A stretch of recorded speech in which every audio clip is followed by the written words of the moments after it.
మోసపూరిత హామీలిచ్చి అధికారంలోకి వచ్చిన కాంగ్రెస్ పార్టీ ఇచ్చిన హామీలు నెరవేర్చడంలో పూర్తిగా విఫలమైందని బీఆర్ఎస్ జిల్లా అధ్యక్షురాలు పద్మా దేవేందర్ రెడ్డి అన్నారు.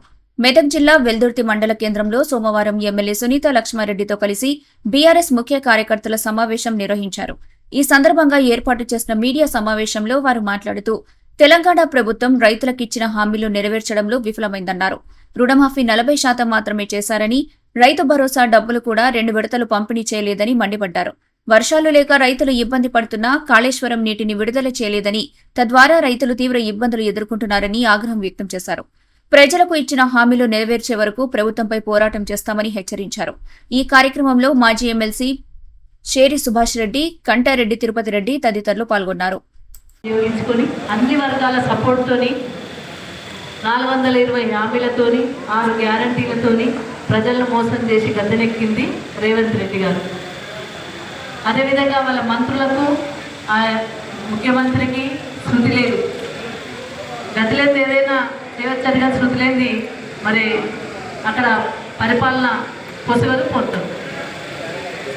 ఆదాయ వ్యయాల మీద అవగాహన లేదు, పరిపాలన దక్షత లేదు. రేవంత్ రెడ్డి గారి పరిపాలనతోని తెలంగాణ రైతాంగం కావచ్చు, తెలంగాణ ప్రజలు అష్ట కష్టాలు పడుతున్నారు. నిమిషం నిమిషం కేసీఆర్ గారి పరిపాలన గుర్తు చేసుకుంటూ ఉన్నారు. ముఖ్యంగా ఎలక్షన్ల కోసమే హామీలు, ఎలక్షన్ల కోసమే పథకాలు. మళ్ళీ లోకల్ బాడీ ఎన్నికలు వస్తున్నాయని చెప్పి గతంలో మర్చిపోయిన రైతు బంధును మళ్ళీ యాడ్ చేసుకొని మొన్న కొంచెం వేసినట్టు చేసిండు. ఇక రుణమాఫీ అయితే ఊర్లలో 40% కంటే ఎక్కువ జరగలేదు. 2 లక్షల రుణమాఫీ 9వ డేట్కు లోపలైతే 1 లక్ష, లేకుండా 2 లక్షల 9వ డేట్ దాటని నేను 2 లక్షలు వేస్తా అని చెప్పి తెచ్చుకొని చెప్తే పాపం రైతాంగం రుణాలు తెచ్చుకుంటే ఇప్పటివరకు 50% లోపలనే 40-45% మాత్రమే రుణమాఫీ చేసినట్టు చేసింది. అది కూడా చాలామందికి 30,000-40,000 కూడా ఇంకా రుణమాఫీ కాలేదు. వాళ్ళు కూడా బాధపడుతూ ఉన్నారు. మహాలక్ష్మి స్కీమ్ అయితే అటకెక్కింది. ఇక పెన్షన్ వాళ్ళు అయితే మా పెద్ద మనుషులు ఈ రోజు ఇంకెప్పుడు ఇస్తారు 4,000 ఎదురు చూసే పరిస్థితి వచ్చింది. మా వికలాంగులు కావచ్చు, అదే లాస్ట్కు చివరికి ఆయనకు సపోర్ట్ చేసిన నిరుద్యోగ వృత్తి ఇస్తాను, మా నిరుద్యోగస్తులు బాధపడుతూ ఉన్నారు, ఎంప్లాయీస్ బాధపడుతూ ఉన్నారు. ఉద్యోగాలు కేవలం 5,000 ఇచ్చి 60,000 ఇచ్చినా అని చెప్పుకునే ఆయన మాటలు నమ్మలేక, ఏం చేయాలో అర్థం లేక, అర్థం కాక ఇబ్బంది పడుతూ ఉన్నారు. చివరికి మీడియా, ఎవరైతే ఏ మీడియాను ఉపయోగించుకొని ఆయన అధికారంలోకి వచ్చిండో ఆ మీడియా మీద కూడా తిట్ల వర్షం. ఏంటో నువ్వేం చేస్తావు, ఇంకెవరికి మంచిగా చేస్తావయ్యా? నీ పరిపాలనే మంచిగా లేదు, నీకు పరిపాలనే వస్తలేదు, నీ మంత్రులకు పరిపాలన వస్తలేదు, మీకు అధిష్టానాలకు మీకు పొందన లేదు. మీనాక్షి నటరాజనేమో పాదయాత్ర చేస్తుందట, మీరేమో పరిపాలన చేస్తారట. ఇదేక్కడనే అసలు మీనాక్షి నటరాజన్కు తెలంగాణ ప్రజలకు సమస్యలకు ఏం సంబంధం? మీనాక్షి నటరాజన్ సమస్య తెలిస్తే ఆమె తీర్చదు కదా, ముఖ్యమంత్రికి సమస్య తెలిస్తే ముఖ్యమంత్రి తీరుస్తాడు కదా. మరి ముఖ్యమంత్రి సమస్య తెలిసిందా లేదా ఎట్లా తెలవాలి? ముఖ్యమంత్రికి సమస్యలు హామీలు ఇచ్చినాయి తెలివయా? తెలుసు కదా, ఆయన హామీలే ఇచ్చే నెరవేర్చకపోయి.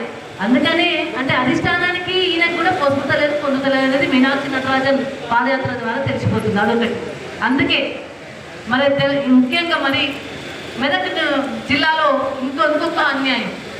అసలు 10 సంవత్సరాలు కేసీఆర్ పాలనలో ఎక్కడ కూడా ప్రతిపక్షాలను అధికార పక్షం ప్రతిపక్షము ఒక ఫ్రెండ్లీ విమర్శలతోని, ఒక హెల్తీ కాంపిటీషన్తో నడిచింది. అంతే తప్ప ఎప్పుడు ఈ అరాచకాలు, ఈ ఇబ్బందికరమైన పరిస్థితులు కలిగించాలి. కానీ ఇప్పుడు ఏం జరుగుతుంది? మెదక్లో రకమైన అరాచకం, నర్సాపూర్లో రకమైన అధికార పార్టీ ఉన్నోళ్ళు నాయకులు ప్రోటోకాల్ లేకుండా వచ్చి ఇక్కడ చెప్పులు వంచుతామంటారు. గౌరవ శాసనసభ్యురాలుగా సునీత లక్ష్మారెడ్డి గారు ఉంటే ఇక్కడ ప్రోటోకాల్ ఉల్లంఘనే. అసలు అధికారము ప్రభుత్వం అంటే ఎవరు పడితే వాళ్ళే పోయి ప్రోటోకాల్. ఇంతమంది ఈ నర్సాపూర్ నియోజకవర్గ ప్రజలు ఎన్నుకోబడ్డ సునీత లక్ష్మారెడ్డి గారు ప్రోటోకాల్లో ఉండి తను అధికార పరంగా కార్యక్రమాలు చేపడితే గౌరవప్రదంగా ఉంటుంది. కానీ ఎవరో వచ్చి స్టేజ్లెక్కి మేము చెక్కులు వంచుతామని ఇది ఎక్కడ న్యాయం? ఎక్కడికి పోతుంది? ప్రజాస్వామ్యమేనా ఇది? ఇదేం అరాచకం? ఎక్కడ నేర్చుకున్నారు? మెదక్లో ఒక రకం 3 ప్రోటోకాల్ వెహికల్స్ వస్తాయి పోలీసు వాళ్ళు, ఇక్కడ ఒక్కటి కూడా రాదు. అక్కడో రకం అరాచకం. అక్కడ అధికారంలో ఉన్నారు కాబట్టి అరాచకం నడుస్తుంది. ఇక్కడ ప్రతిపక్షంలో ఉన్నారు వాళ్ళు, ఇక్కడ అయినా అధికారం చేయాలని చెప్పి చెలాయించాలని చూస్తుంది. మంచి పద్ధతి కాదు. అందుకే ఈ మెదక్ నియోజకవర్గం, నర్సాపూర్ నియోజకవర్గం, మెదక్ జిల్లా పరంగా అన్ని మండలాల నుండి కూడా కూడా ఇవాళ ముఖ్య నాయకులు పిలుచుకోవడం జరిగింది. 21 మండలాలకు సంబంధించిన నాయకులు రావడం జరిగింది. ఈ మెదక్ జిల్లాకు సంబంధించిన రైతాంగం పక్షాన బీఆర్ఎస్ పార్టీ పోరాటం చేయబోతా ఉంది. రైతుల పక్షాన నిలుస్తాం. సన్నవడ్లకు ఇదివరకు బోనస్ రాలే. అసలు సన్నవడ్లు పెట్టుకోండి చెప్పేస్తే మా రైతులందరూ వడ్లకు బోనస్ వస్తుందో చేయమని చెప్పేసి ఎగిరితపడి అందరూ కూడా సన్నవడ్లు వేసుకున్నారు. సన్నవడ్లు వేసుకుంటే ఈళ్ళకి తక్కువ వస్తుంది, దోమకాటు వస్తుంది, అనేక రకాల రోగాలు వస్తాయి, ఇబ్బందికరమైన పరిస్థితులు ఉంటాయి. సన్నవడ్లకు ఈళ్ళకి కూడా సరిగా రాదు. అయినా సరే బోనస్ వస్తుందని నెపంతో మా రైతులందరూ సన్నవడ్లు వేసుకుంటే ఇప్పటివరకు సన్నవడ్లకు బోనస్ లేదు. ఏ పంటకు బోనస్ లేదు, అన్ని పంటలకు బోనస్ ఇస్తామన్నారు. సన్నవడ్లకు బోనస్ ఇవ్వలే. అందుకే 7వ డేట్ నాడు గౌరవ హరీష్ రావు గారు ముఖ్య అతిథులుగా, నిరంజన్ రెడ్డి గారు వ్యవసాయ శాఖ మాజీ మంత్రివర్యులు ముఖ్య అతిథులుగా రాబోతా ఉన్నారు. మా సుంతా లక్ష్మారెడ్డి గారి మా నాయకులందరి ఆధ్వర్యంలో మనం మెదక్లో పెద్ద ఎత్తున సన్నవడ్లకు బోనస్ రాని సందర్భాన్ని పురస్కరించుకొని మా రైతాంగం పక్షాన నిలబడడం కోసం పెద్ద ఎత్తున ధర్నా కార్యక్రమాన్ని ఎంచుకోవడం జరిగింది. మెదక్ కలెక్టరేట్ ముందు ధర్నా కార్యక్రమం చేయబోతా ఉన్నాం. రైతుల పక్షాన నిలుస్తాం. రైతులకు జరిగే విషయాలు వివరిస్తాం. రైతులకు రుణమాఫీ కాలే, రైతుల కరెంటు సరిగా వస్తలేదు, రైతులకు గిట్టుబాటు ధర వస్తలేదు, సన్నవడ్లకు వాళ్ళకి ఇప్పటివరకు బోనస్ రాలేదు. మాయ మాటలు, మోసపూరిత మాటలు కోటలు దాటుతున్నాయి కానీ చేతల్లో అయితే గడప కూడా దాటలేవు. అట్లాంటి పరిస్థితి రేవంత్ రెడ్డి పరిపాలన, ఇక్కడున్న శాసనసభ్యుని పరిపాలన, ఇక్కడున్న ప్రతిపక్షంలో ఉన్న గౌరవప్రదమైన ప్రోటోకాల్లో ఉన్నప్పటికీ కూడా ఇక్కడ అధికార పక్షం వాళ్ళు ఇబ్బందికరమైన పరిస్థితులు కల్పించే విధంగా నర్సాపురంలో కూడా కొనసాగుతుంది. అన్నింటినీ తిప్పికొడతాం. తప్పకుండా రైతుల పక్షాన్ని నిలబడతాం. రైతులందరినీ ఏకం చేస్తాం. రైతుల పక్షాన పోరాటం చేయడానికి ఇది ఆరంభం మాత్రమే.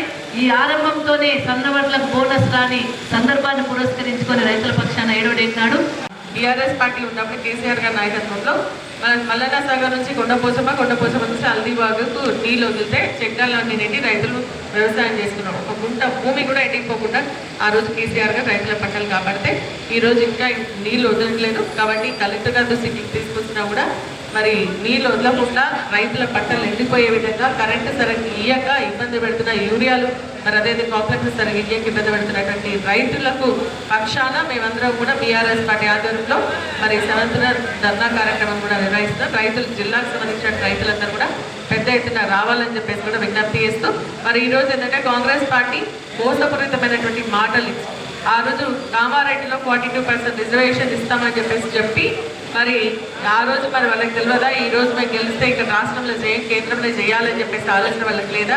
కానీ ఆ రోజు బీసీ ఓట్లు అవసరం కాబట్టి బీసీ ఓట్లకు సంబంధించి వాడుకొని ఈ రోజు ఏంటంటే చట్టం చేసి పంపించి మరి బీఆర్ఎస్ పార్టీకి అన్ని పార్టీ కూడా సపోర్ట్ చేయడం జరిగింది.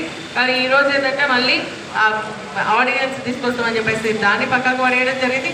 ఈరోజు మళ్ళీ కొత్త నాటకాలు ఆడుకుంటా కేంద్ర ప్రభుత్వం తెస్తామని చెప్పేసి పోతా ఉన్నాయి. నిజంగా వాళ్ళ చిత్తశుద్ధి ఉంటే అందరినీ పిలవాల్సిందే కదా. అఖిల పక్షాన్ని తీసుకెళ్ళండి మేము వెళ్తామని ఆ రోజు అసెంబ్లీలో మాట్లాడినా కూడా మరి ఈ రోజు వాళ్ళందరూ కూడా అఖిల పక్షాన్ని పిలవకుండా ఏకపక్షంగా వెళ్ళేసి మేము ధర్నా చేస్తామని చెప్పేసి మాట ఏదైతే ఉందో అది తప్పని చెప్పేసి అంటాం. మీకు కేవలం కపట ప్రేమ మాత్రమే ఉంది. కానీ కేసీఆర్ గారి నాయకత్వంలో ఖచ్చితంగా 42% రిజర్వేషన్ కోసం ప్రణాళికలు సిద్ధం చేస్తా ఉన్నాం. మేము కూడా 8th మరి కరీంనగర్ పెద్ద ఎత్తున కార్యక్రమాన్ని కూడా నిర్వహించడం జరుగుతుందని చెప్పేసి కూడా తెలియజేస్తాం. మేము మాది చిత్తశుద్ధి అయితే వాళ్ళది కపట ప్రేమ అనేది కూడా మరి అందరూ కూడా అర్థం చేసుకుంటా ఉన్నారని చెప్పేసి కూడా తెలియజేస్తాం. 7వ తారీఖున జరిగేటువంటి యొక్క ధర్నా కార్యక్రమం విజయవంతం చేయాల్సిందిగా జిల్లా రైతాంగాన్ని మనస్ఫూర్తిగా కోరుకుంటారు. మరిన్ని అప్డేట్స్ కోసం మా ఛానల్ని సబ్స్క్రైబ్ చేయండి.